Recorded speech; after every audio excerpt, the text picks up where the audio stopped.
Hello, हाय दोस्तों, नमस्ते, प्रणाम। मैं मनीषा यादव अपने यूट्यूब चैनल अवधि गीत 4665 में आप सभी का स्वागत अभिनंदन करती हूँ। और प्लीज़ आप लोग से रिक्वेस्ट है, हमारे चैनल को सपोर्ट कीजिए, हमारे चैनल को सब्सक्राइब, लाइक, कमेंट कीजिए। गीत जैसा भी होगा कमेंट बॉक्स में ज़रूर बताना। और प्लीज़ अपना प्यार दुलार आशीर्वाद बनाए रखना, हमारा सपोर्ट करना, सब्सक्राइब करके अनसब्सक्राइब मत करना। आज हम लोग एक बहुत ही प्यारा सोहर गीत गाने जा रहे हैं, गीत को पूरा सुनना।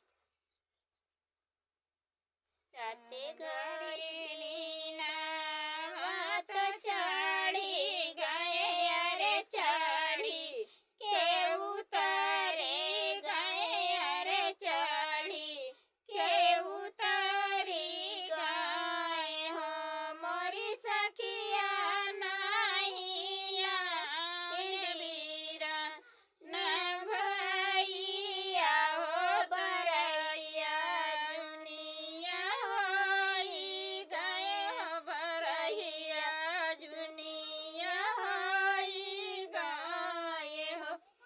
बहिरे से आवे हमरा ससुर हड़पी तड़प बोलैया रे हड़पी तड़प बोलै हो मोरी बउआ पहिरा न चटकी चुनरिया हो बरैया जुनिया होई गए हो बरैया जुनिया होई गए हो।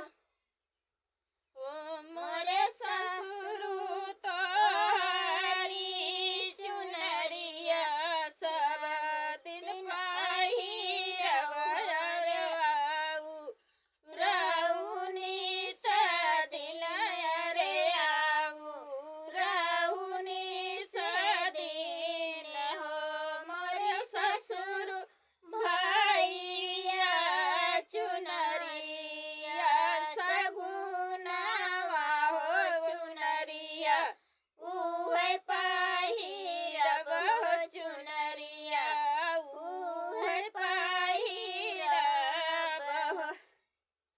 सात घड़ी दिन वात चढ़ी गए, अरे चढ़ी के उतारी गए, अरे चढ़ी के उतारी गए हो मोरी सखिया नैया नैहर बीरन भैया बरैया जुनिया